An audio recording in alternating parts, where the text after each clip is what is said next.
Well, g'day, and thanks for dropping by again. I've got so much on my mind tonight that I literally don't know where to start.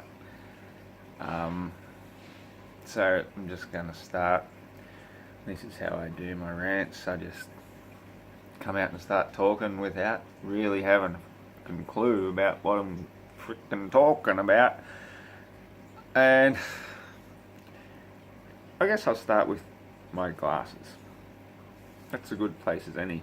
As you can see, these ones don't have that reflection that my normal ones have. These are my new ones, which I paid extra for because I was actually on a good job at the time and thinking, yeah, I can afford these, I'll pay them off over time, and it's all good. It's all good, man. And the reason why I got them was, well, for one thing, it looks a little bit better to not have reflections in your eyes when you're talking with people or talking to the camera to you people as I'm doing right now.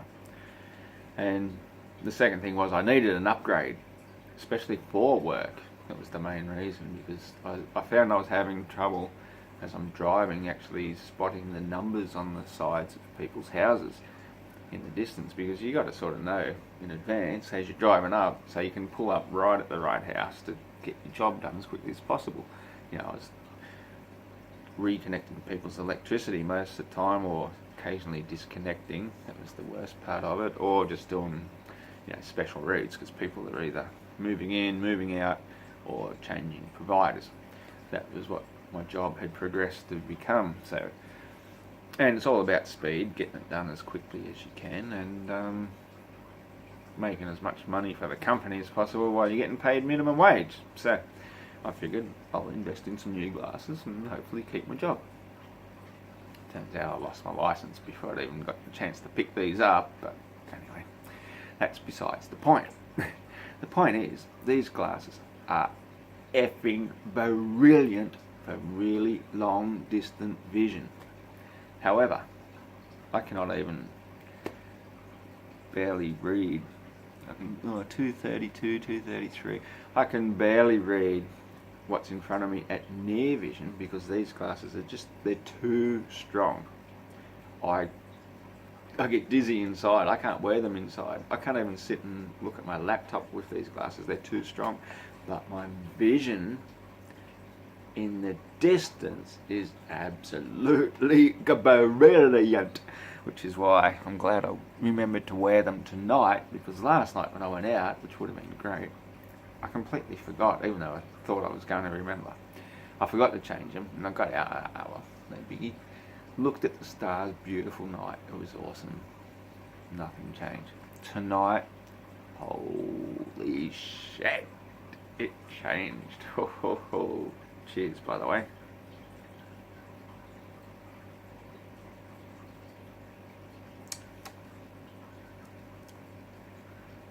Drinkable. Not bad. I'd call that 50% Guinness. Which you wouldn't do that with Guinness. You wouldn't have a 50 that with the 50 brown beer. But if you did, that's what it would taste like. It's pretty darn good. And I poured that like a good 10 minutes ago while I ran around and semi-prepared dinner as well. It's like 10 p.m. here tonight, being the 6th of February 2018. So I'm pretty coherent for a alco. Anyway, with these glasses, I knew, because the other few times I've remembered to wear them going out looking at the stars, I can see things that you can't see otherwise. They're tiny little faint lights, what we think of as satellites. Now, I don't know if you remember me from way back, my very first video, or second or third, you know, the 101 globe heads, flat earth for globe heads. Flat earth 101 for globe tides. I don't know, can't remember, too long ago. Water under the bridge. But I talked about satellites quite a lot, and I'm still fascinated by the idea because I see, particularly again tonight, so many tiny little dots of light moving, that they're so high up in the sky. They look more or less like many of the stars. And that's another thing, don't forget to remind me to talk about stars, because I've got so much to talk about. These tiny little dots. Okay, by the time it's dark enough, because I went out pretty much at sunset, there was no stars visible, the bats were still screeching in the trees, they hadn't even left their coops yet. And when I got right down to the bottom of the valley, where I walk regularly, it's a good 3 or 4 kilometres away. It's not a huge walk, but it's a good long distance. It may even be 5 kilometres. I've never actually measured it, but it's not, yeah, I'd say 4. It's enough for me to take my little dog down, little pug cross who drives me nuts in the heat because he gets short of breath really easy, so he's always and I say, shut the fuck up, Cooper, shut up. But he doesn't, because he's got to breathe. He goes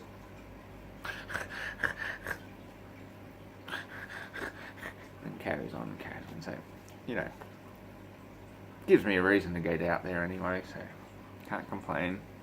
He's a good little fella. Love him a bit anyway, so he's getting old, so a couple more years maybe. That's terrible. No. I hope he lives for another 10.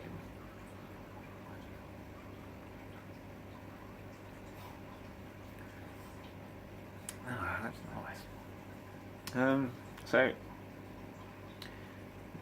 yeah, I'm looking at these dots, little white specks in the stars. Now, first of all, one of the first constellations you see come out tonight is Orion. Like Southern Cross, I know it's over there, but where I'm at, there's too many trees to actually see it. And anyway, my phone rings, so here I am taking a couple of snaps, getting some really cool pics, because some of these clouds make some awesome bloody silhouette images. You know, they look like faces or people or heads in the sky type of thing, and I love looking for this sort of shit, and if I see it, I'll take a picture. So I'm in the middle of taking a picture or two, and all of a sudden the phone starts ringing, and I look down and, oh, it's Jack. That's my son. And I'd like to talk about him in a moment too, because really interesting story about how he got his name Jack. But anyway, it's him, and so, oh yeah, haven't spoken in ages. He's about to start his 3rd year in his double degree in chemical engineering up in Brisbane, so you know, he's not exactly stupid, you might say. He's very intelligent, takes after his old man. So yeah, we're starting chatting, and you know, I'm saying, oh, you know, this is really cool. I'm just, as we're talking away, I said, you know, I'm wearing my new glasses tonight, and it's really cool because when I'm looking at the stars now, I'm looking at this star over that way. Hope this comes out right in video. It always comes out opposite. Anyway, up to the north, and this one I'm looking at, that I've been looking at every night. You know, I see it all the time. It's one of the first stars that comes out. I think it's actually one of the planets, actually. Wouldn't surprise me if it was Jupiter or Saturn or some, I don't know. I haven't really looked into it that far. All I know it's a very, very bright star. And I'm saying, with these glasses, it looks like a binary star. I can actually see 2. I can see one smaller one to the left of it, where none of the other stars are doing that, so I know it's not a distortion from my glasses. I'm actually looking at a binary star. And he thought that was pretty cool and interesting. And then as I'm speaking to him, I'm going, oh, holy fucking shit. Might have to edit. I don't know how to edit. It's in there now. The star that was to the left of it, that looked like it was left, so your big star with this littler one next to it. I said, it looks as though it's just gone underneath it. How the hell does that happen? And then, before long goes back, this is some weird shit. I'm thinking it's just a distortion of my glasses. I don't really think it did that, because every time I looked at it, it still looked like a normal binary star with the, like that sort of thing. You know, most stars are like that. Well, this one was like that. They're about that far apart from each other to the naked eye with good glasses. But these, as I'm talking to him, I said, now I can just look up and see these tiny little dots just travelling across. Now, most of them that I first saw were going more or less towards the north. Like, it's a little bit hard for me to know exactly where north, south, east and west is when I'm down at the bottom of this valley, because I don't take a compass with me. I know more or less the sunset over there, so that's the west. Where I'm heading is more or less the east. So over that way would be the north. That's the south. So most of these things are travelling south to north. And the Milky Way tonight, oh my gosh. It was more than just a Milky Way. It was like a milky log. That's how clear it ended up getting tonight. Just like a solid bar of stars. Yeah, shaped all around as the stars go. But it was incredible. And hopefully, if I've got enough time, talk about that as well. So most of these little lights that I'm seeing way up there, where they look as though they're in amongst with the stars. That's how high up they are, and mostly very faint. Most of them are going more or less from the south to the north, but then as you look, all of a sudden you see one going from the west towards the east. And that completely flies in the face of a spinning globe going towards the east, so that everything should be setting in the west as we're travelling that way. Here's this teeny little dot of light in the sky, which is obviously some sort of vehicle for whatever is inside of it, travelling towards the east. Which means if we're spinning 1,040 miles in that direction, this thing way up there is travelling at a phenomenal speed to overtake us from our perspective down here below looking up. Okay, well, cool.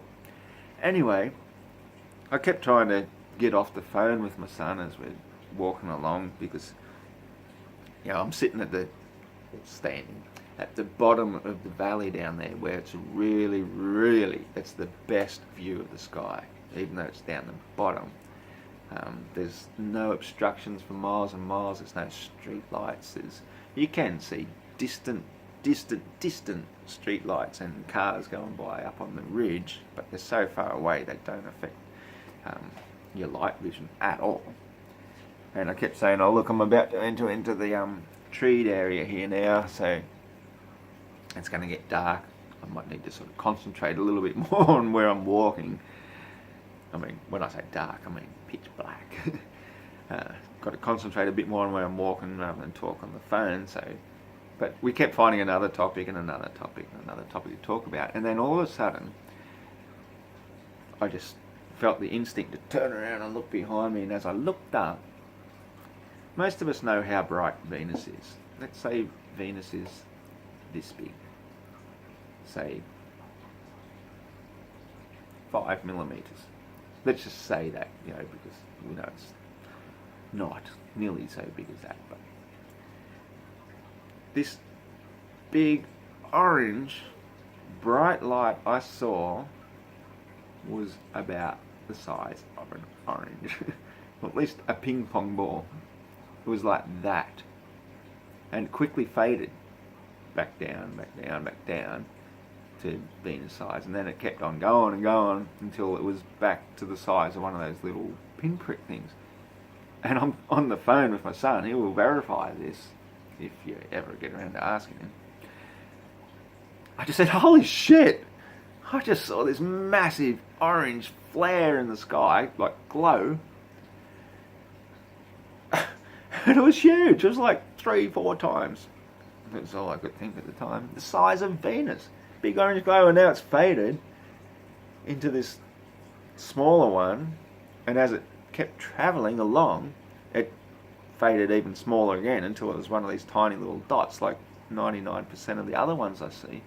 And I said, if you can see it from where you are at Brisbane, because we'd already verified he could see Orion from the porch where he's sitting, he could actually see that from the bright lights of Brisbane.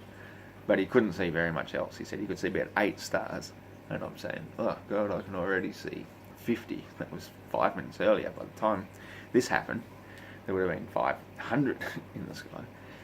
And then as I'm talking to him again, I said, holy shit, just below from where it was, there's a falling star. Did you see that? No, he couldn't see any of that from up there. A shooting star. Just after this big flash of orange light around a travelling, obviously some sort of vehicle. And then you see a shooting star. I tell you, there's shit going on up there that we haven't got a freaking clue about. And we probably never will. I don't think it's ever going to be, the truth of it will ever be revealed to us. We can make general assumptions, and I've got some pretty good ideas, but I'm also completely stumped as to a lot of it. I saw another one quite a bit later after I got off the phone, travelling pretty much to that north direction again, and I telepathically talked to this one. I demanded some answers, and I pretty much screamed at it mentally to come down here and talk to me, tell me what's going on. It didn't.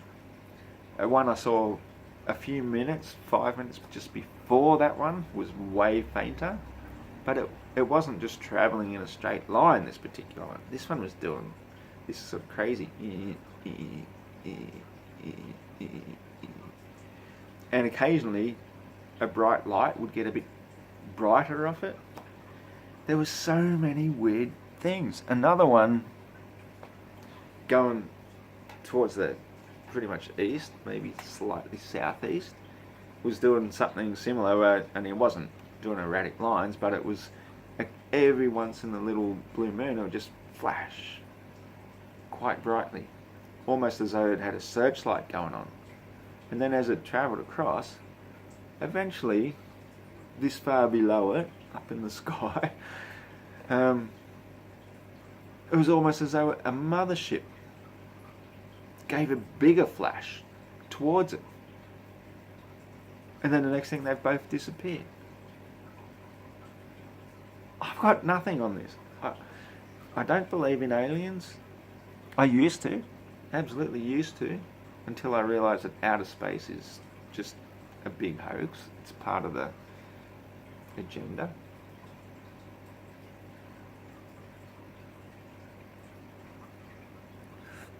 But I certainly don't rule out interdimensional beings, and I certainly don't rule out extraterrestrial, what is the word? Terrestrial. Damn it, there's some homework for me. Extraterrestrial beings from beyond Antarctica, or even from underground, under ocean, right where we live. They might even be living amongst us. But they've got technology that they're hiding from us, or not real good at hiding from us, because I've got these glasses now and I can see them. Anyway, I was going to mention briefly too something quickly about my son Jack, just as a interesting side topic. Back when he was still inside his mother, who is now my ex-wife, we were talking about names. We'd already had our firstborn daughter, who was born on the 19th of August, which is Also quite an auspicious date for those who know about dates and stuff. But anyway, we called her Jessica. We both knew. We'd both had dreams before about our daughter, Jessica. So it was a given that we were, when we said, oh yeah, she's going to be called Jessica.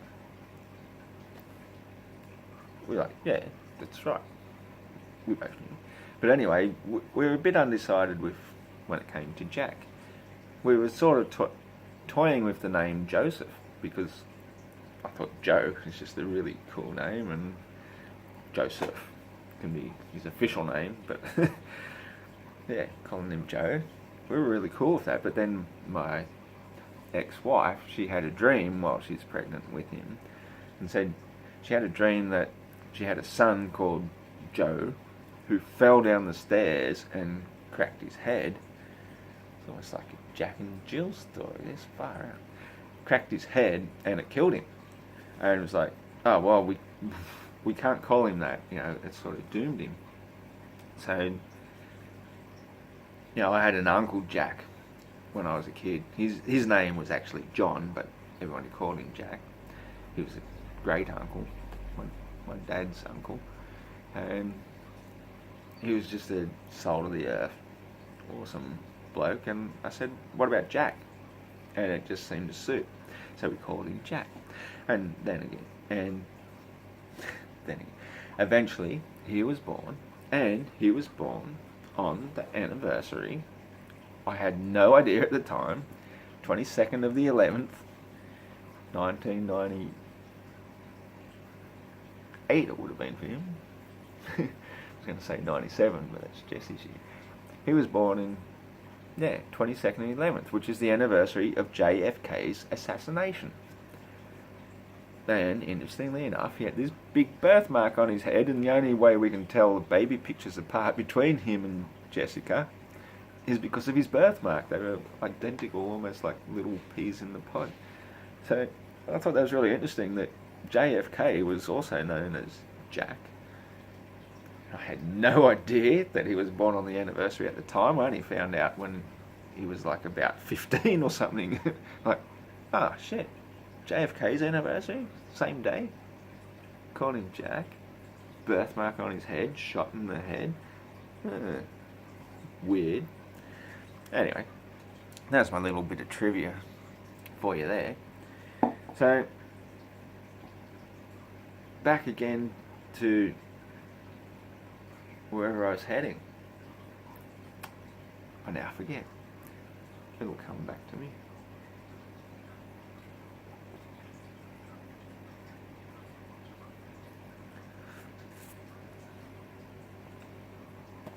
It was mostly about just the weird friggin' things you see in the sky.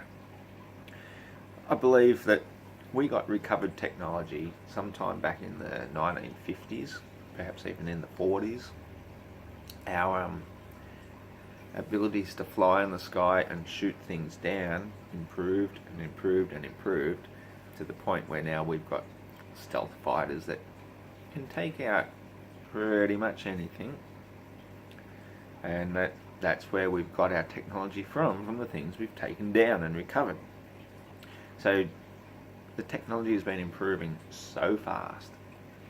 They don't reveal it to us. Like, why would they reveal their military secrets to the general public who have no need to know about it? No, they're not doing that. They're keeping all this technology to themselves.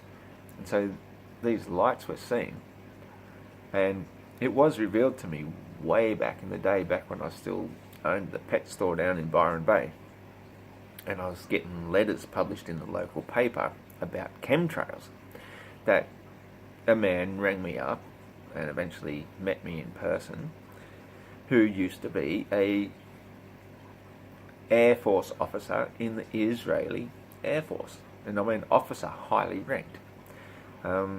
And he knew all about this sort of stuff with UFOs, and he told me, point blank, he said 95% of what you are seeing when you think you're seeing a UFO is our back-engineered technology. It's stuff that we've made, that we're using, that we're still experimenting with.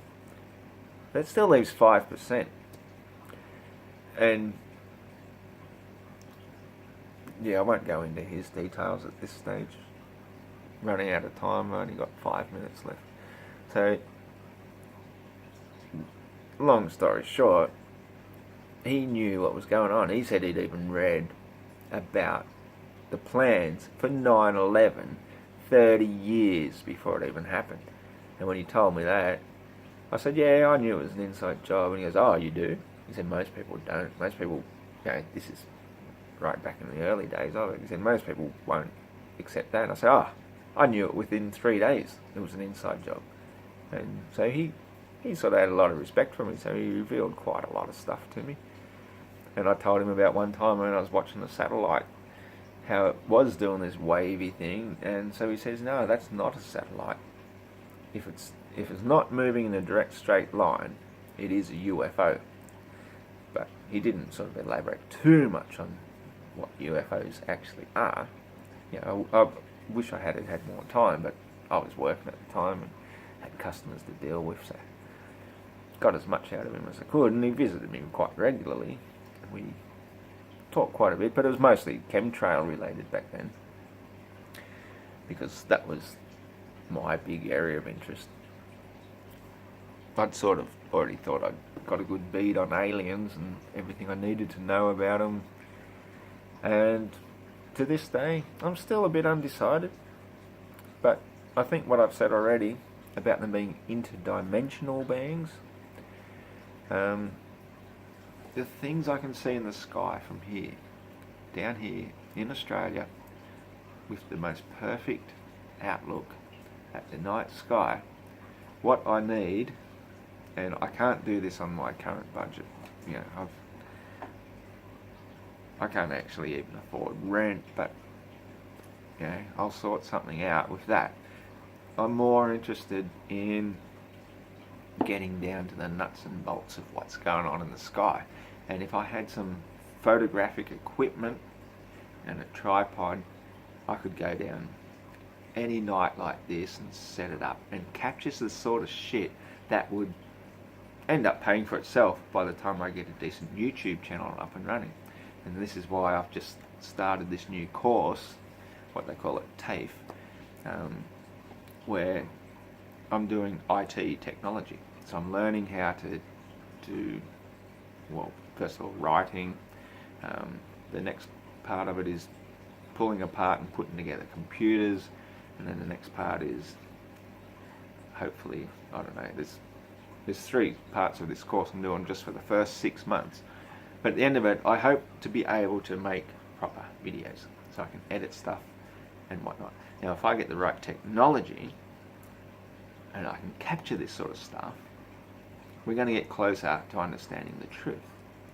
Like if you're new to flat Earth and you don't already understand it's flat, you're jumping on board a little bit late, I believe. This has been going on for years. At least 3 years now that's become mainstream as far as I'm concerned. I've sort of been onto it for 20 years, and it's all made so much sense in just the last 3. So I'm well and truly fully educated and aware of what's going on as far as the flat Earth, and I can explain pretty much anything: the moon, the sun, the stars, the firmament, the edge, there is no edge, all of this sort of stuff I'm pretty much down to earth on, and I'm clued in. Now I just need to get some technical skills to make videos, and I need some equipment. So if anybody's got any ideas at this stage, I will look into it myself. As far as fundraising goes, I don't think I need a P900. I don't think it needs to be that far advanced, because it's not like I need to zoom in on these things. I just need to be able to capture them in real time the way I see them.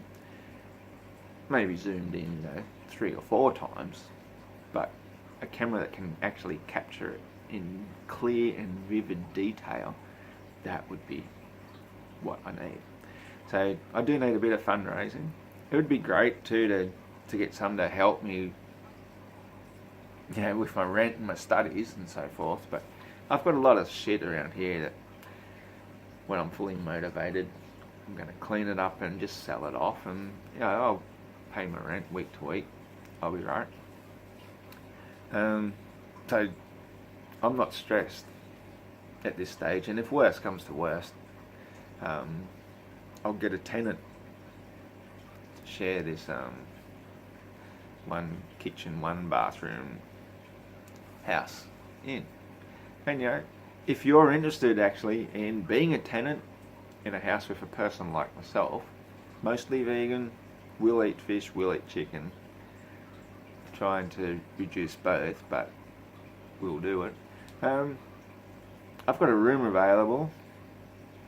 It will be maximum $200 a week, Australian, which is pretty cheap for this region. And if there's a couple of you, then it's actually a bit of a bargain. Anyway, I'm about out of time, so I'll say goodnight and go and prepare the rest of my dinner. Wish you all well, and I'll see you around, because soon I'm going to have a professional video channel, and it will make money off YouTube, particularly if I get the right equipment and start filming this stuff, which I think most of us are pretty well interested in, whether we're flat earthers or not. Anyway, see you later. Bye.